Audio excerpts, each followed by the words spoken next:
হাওর বাওর নদী নালা প্রাকৃতিক রূপ বৈচিত্র্যের কোনো কমতি নেই যেন এই কিশোরগঞ্জে। যেমনি তার প্রাকৃতিক সৌন্দর্য, তেমনি রয়েছে ঐতিহ্যে ঘেরা বহু স্থান। তারই মধ্যে উল্লেখযোগ্য বিখ্যাত পাগলা মসজিদ।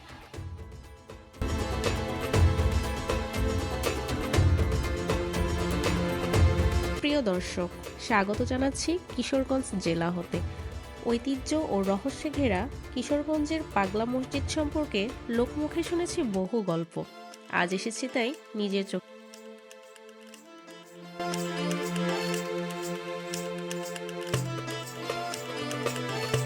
কিশোরগঞ্জ জেলা সদর হতে প্রায় 2.5 কিলোমিটার পশ্চিমে হাড়োয়া অঞ্চলের নরসুন্দা নদীর পাড় ঘেঁষে গড়ে উঠেছে এই মসজিদটি।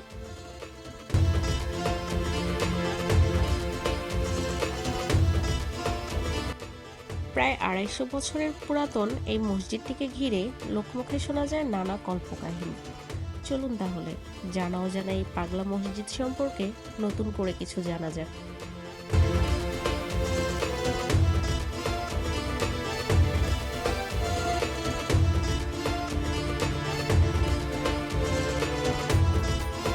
প্রচলিত আছে পাগল বেশে এক আধ্যাত্মিক সাধক নরসুন্দা নদীর বুকে মাদুরে ভেসে মসজিদের স্থানে এসে অবস্থান নেন। ধীরে ধীরে তাকে ঘিরে ভক্তদের সমাগম হতে থাকে। আধ্যাত্মিক সেই সাধকের মৃত্যুর পর তার কবরের পাশে মসজিদটি নির্মাণ করা হয়ে থাকে। অপর এক জনশ্রুতিতে আছে কিশোরগঞ্জের হয়বতনগর জমিদার বাড়ির ঈসা খানের বংশধর দেওয়ান জিলকদর খান ওরফে জিলকদর পাগলা সাহেব নামক আধ্যাত্মিক ব্যক্তি নরসুন্দা নদীর তীরে বসে নামাজ পড়তেন। পরবর্তীতে সেই স্থানেই গড়ে ওঠে মসজিদ।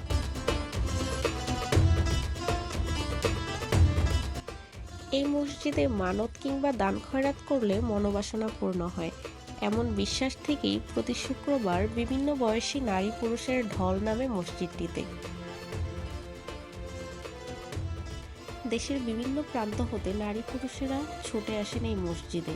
তাদের মনোবাসনা পূরণের লক্ষ্যে 2 রাকাত নামাজ আদায় করেন এই মসজিদে এসে। মুসলিম ছাড়াও অন্য ধর্মাবলম্বী মানুষের আনাগোনাও মসজিদে চোখে পড়ার মতো। মূলত মনোবাসনা পূরণের লক্ষ্যেই তাদের এই আগমন। মসজিদটির এক প্রান্তে 4তলা ভবনের পুরোটাই রাখা হয়েছে মহিলাদের নামাজের জন্য। রয়েছে ওযুখানা, টয়লেট এবং নামাজের জন্য সুব্যবস্থা।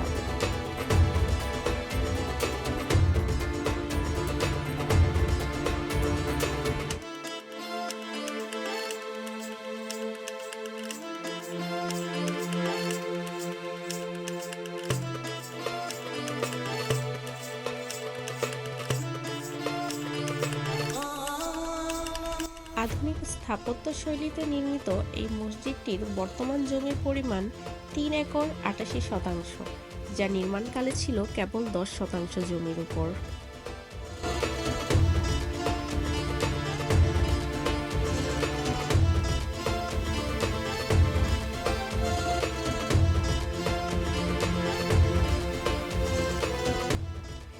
বিশাল জায়গা জুড়ে রয়েছে গাড়ি পার্কিংয়েরও সুব্যবস্থা।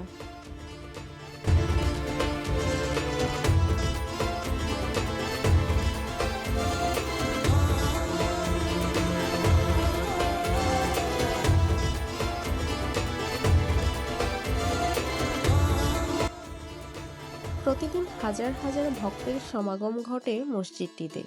মানত হিসাবে কেউ রান্না করে আনে পায়েস, কেউ বা খিচুড়ি, আবার কেউ বা বিরিয়ানি, পোলাও গোশত। সেই খাবারে হুজুরকে দিয়ে ফু দিয়ে সাথে সাথেই বিতরণ করা হয় উপস্থিত সকলের কাছে।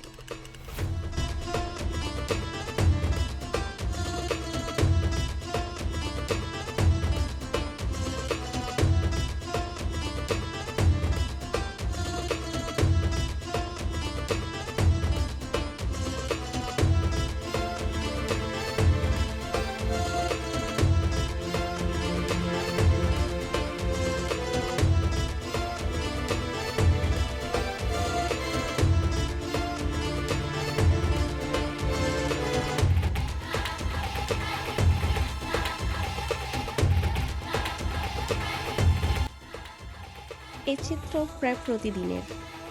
এ যেন রোজকার দিনের এক বিশাল আয়োজন।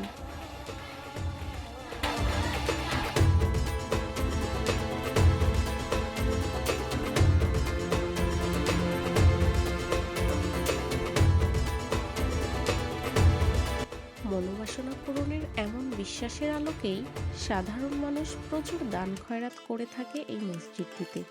নগদ টাকা পয়সা স্বর্ণালঙ্কারের পাশাপাশি গরু ছাগল হাঁস মুরগি কবুতরও দান করে থাকেন।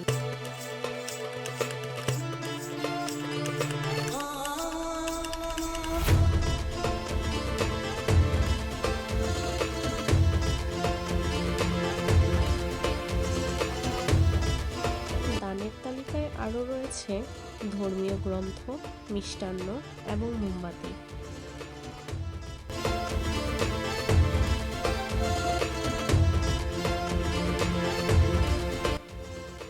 দানের এসব জিনিসপত্র প্রতিদিন বিকেলে তোলা হয় নিলামে, আর নিলামের সেই অর্থ জমা রাখা হয় মসজিদের ফান্ডে।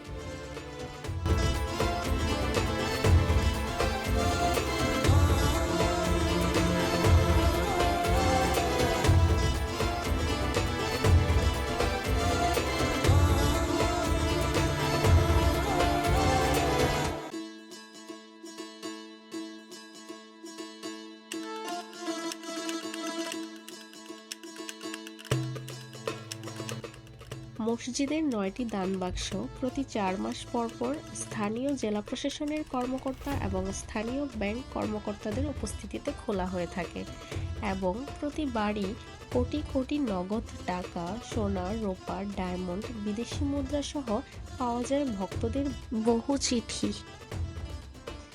আর সেই সব চিঠিতে লেখা থাকে তাদের আবেগ মনোবাসনা। সৃষ্টিকর্তার কাছেই যেন তাদের সমস্ত আবেদন।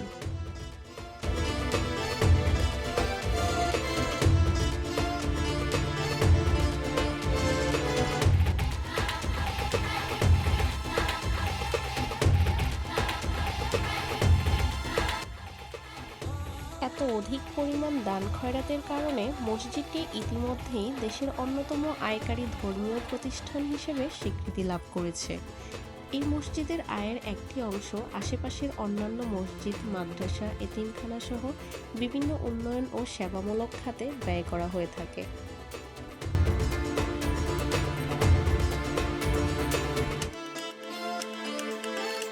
মসজিদ প্রাঙ্গণে নিরাপত্তা নিশ্চিত করতে আইন শৃঙ্খলা বাহিনীর সদস্যগণ নিয়োজিত থাকেন এবং সিসি ক্যামেরার মাধ্যমে মসজিদ প্রাঙ্গণ নিয়ন্ত্রিত হয়।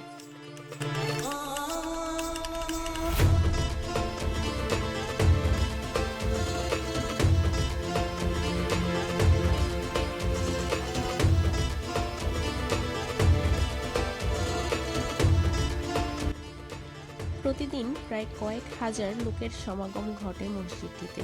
শুক্রবার হলে তা বেড়ে হয়ে যায় কয়েক গুণ।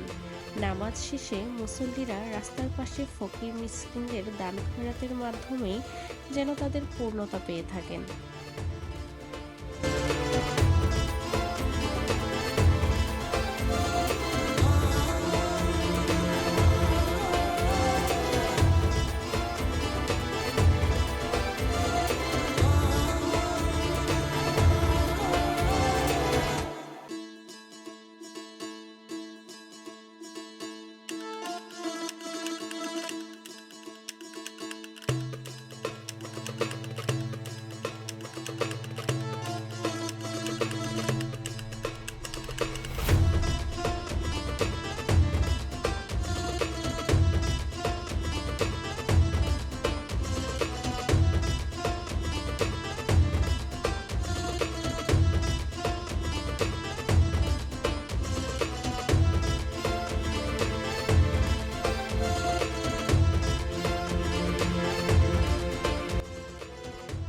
মসজিদটিকে কেন্দ্র করেই গড়ে উঠেছে নানা দোকানপাট।